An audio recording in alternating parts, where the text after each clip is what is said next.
So we are continuing with the sermon series, Summer at the Movies. And today our movie spotlight is Princess Bride. Now I'm going to apologize.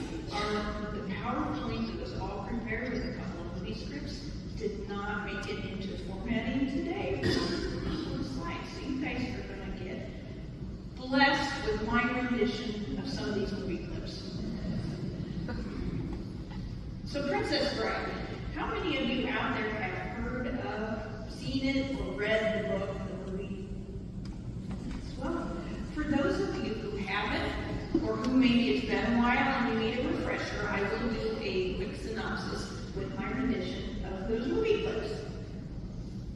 So, The Princess Bride. I wonder if your impulse on this title was the same as mine when I very first heard it, and even like the grandson in this story. What is this? Where's the action? Where's the sports grandpa? Is this a kissing book? And Grandpa replies, just keep your shirt on, let me read. So as you might have guessed, this is a fairy tale type of story being read by Grandpa to his sick grandson. This is a tradition that's being passed down within the family. So now I'm sure you're wondering, just like the grandson and myself, is this one of those sappy love stories? Well, of course it is a love story. But like our own lives, it's also an adventure. And at times it's filled with true love, new friends, intrigue, lies, sword fights. Whose life doesn't contain sword fights, right? And fear, and hopelessness. Sounds like a great movie for church, right? The Princess Bride is a story about the true love between Buttercup and Wesley.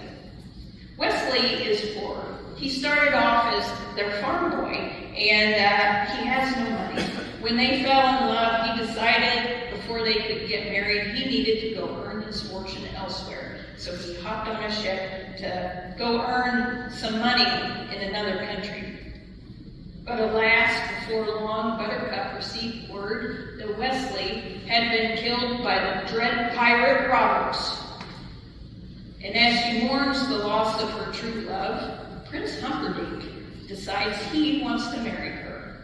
Now, the law of the land states that the prince may decide to marry whoever he wants, with regardless of what kind of love that they may not share. And quite frankly, the prince doesn't love Buttercup anyway. He is, in fact, plotting to kill her so that her death can be used as a motive to start a war with another country.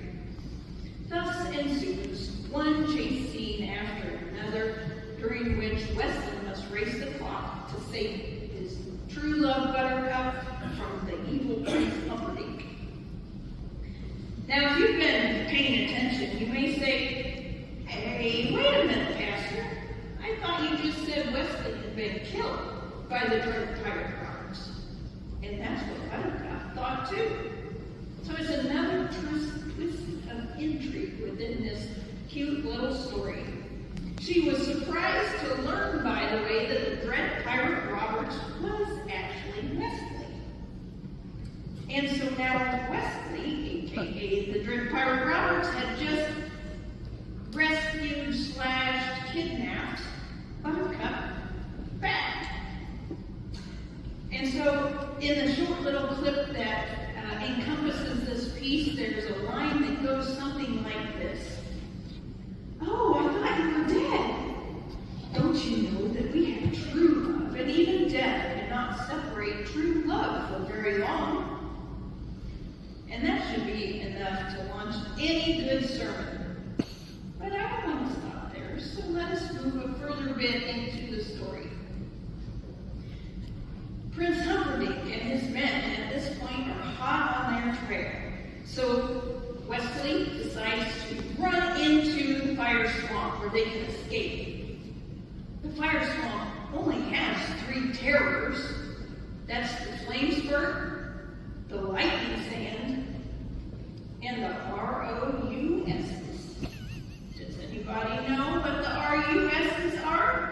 Ropes of unusual size. That's right. So as they run toward the fire swamp, Buttercup says, "We'll never survive." And Wesley replies, "Nonsense. You only say never because no one ever has." So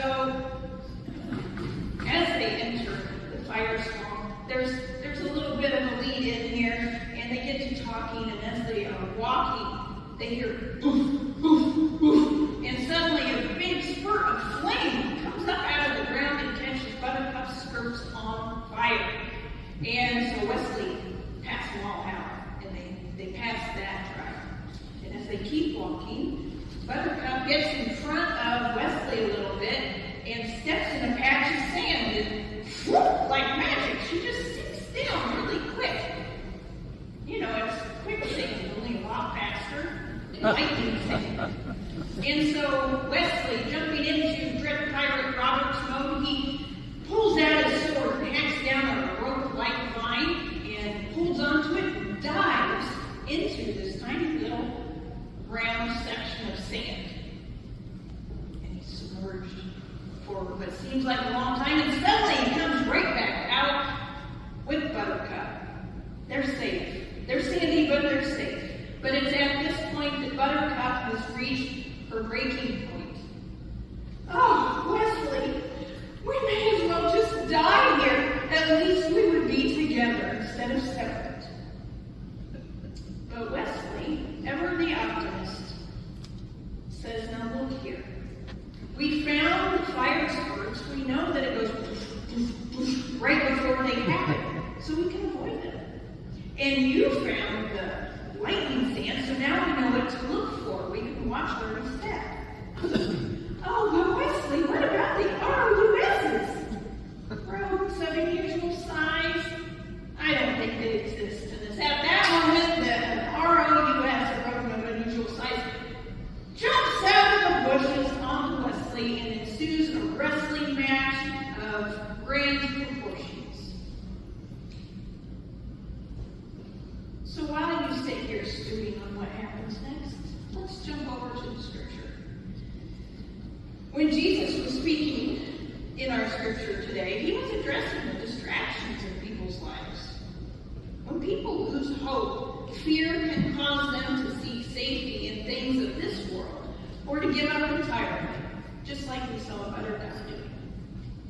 For instance, outside of the normal threats like flood and drought, the Roman state kept farmers and fishermen, among others, in a state of oppression.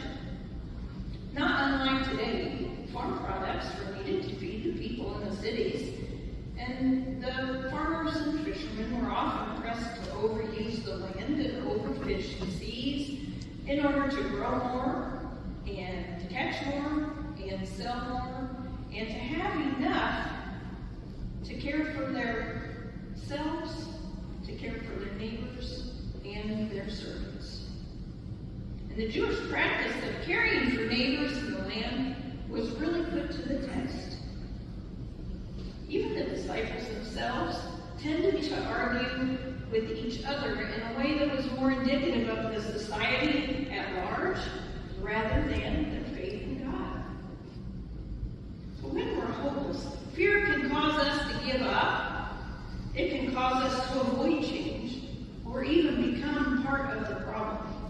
In our current time, just as it was in Jesus' time, it is easy to become fearful of what tomorrow might bring, and we forget that there is hope in loving action. Maybe you've heard the sayings, "It's a dog-eat-dog world," or "It's a jungle out there," or maybe even "slave to the grind."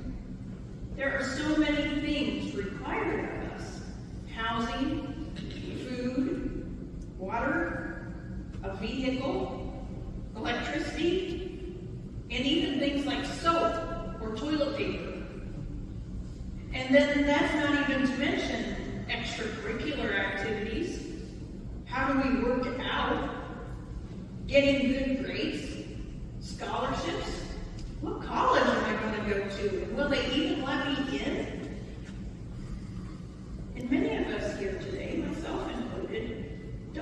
give much consideration to some of the more basic needs. It's easy for me, tongue-in-cheek, to stand up here to remind everyone that there are people in each of our spheres of influence who may be struggling in any of these ways.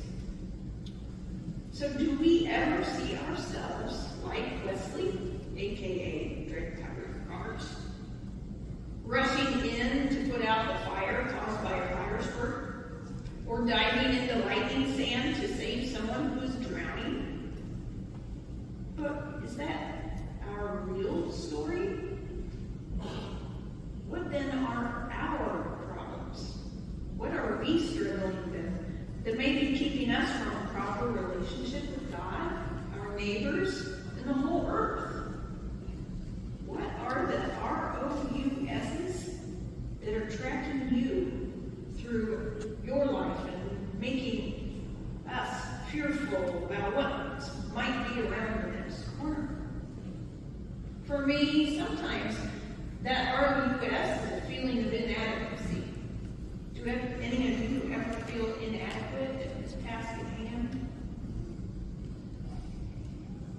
Well, I've had a lot of education and experience to help me better understand some of the systems at play in our society, especially where it concerns ecology and the environment. And yet sometimes I feel like an imposter, sometimes even a hypocrite, because I cannot avoid those systems to live in perfect harmony. It can be like giving a sermon from Prince Humperdinck's ivory tower. Sometimes I think the ROUS can be the baggage that we carry from our experiences in this life. Even those of us who have what we might consider a normal life have had experiences that make us who we are, or who have been defined, who have defined our relationship with God and with other people. I am sure that those of you out there, like me, who've had much of your lives defined by the roles that society says is acceptable.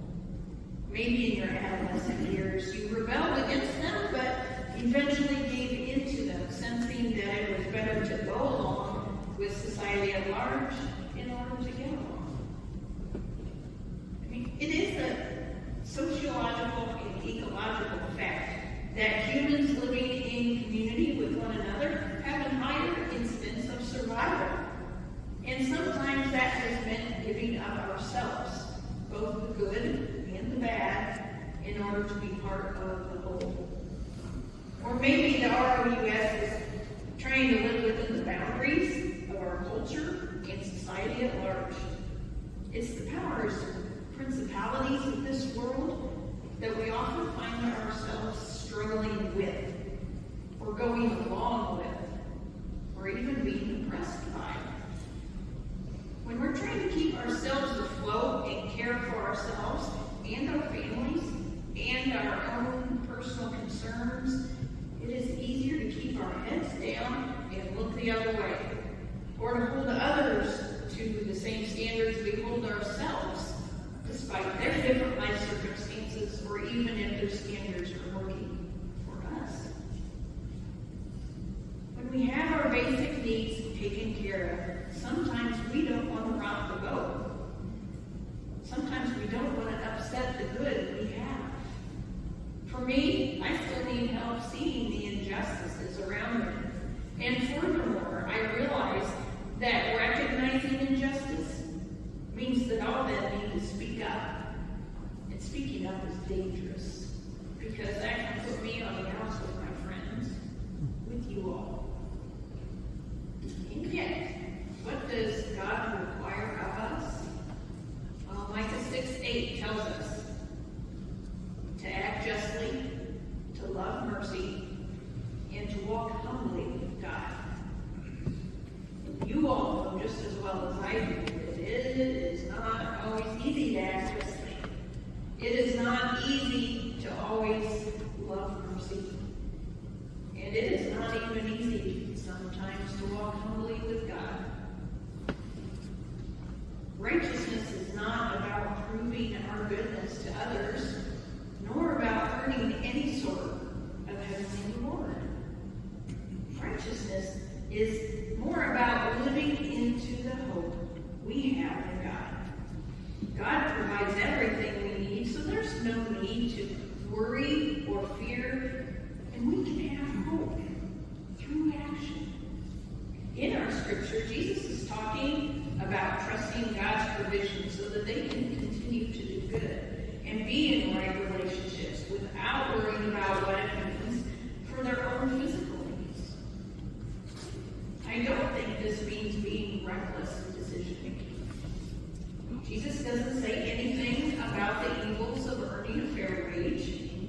And I don't think it means being careless about consumerism and the consequences that it has to our environment. Instead, I think what Jesus is really trying to get at is that they need to be attentive to loving God with their whole selves, thereby loving their neighbor as themselves. Why? Because God's love for them is a true love, whose concern and provision for us has ensured that not even death can separate us from the love of God. Think about it like this.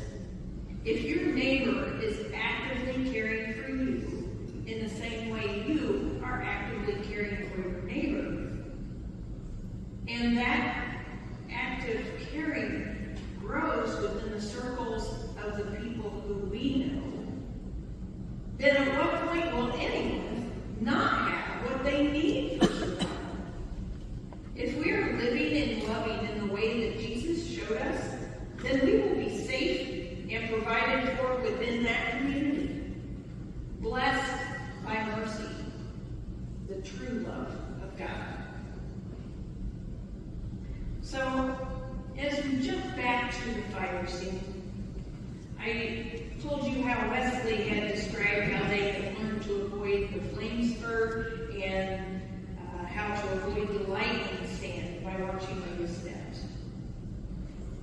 It was together, though, working together, Buttercup and Wesley were able to overcome and defeat that ROUS. Not depending upon their own means, but relying on the true love that connected them. It's the same in Scriptures. Jesus is trying to show his audience and us that God's true love for us can overshadow fear and give us hope that can allow the whole community to pull together even through those tough times. God's mercy, that love that surpasses all understanding, is sufficient for everyone who puts their trust in God. God has and does provide for us. God's grace goes before us, meets us where we are, and carries beyond all our hopes.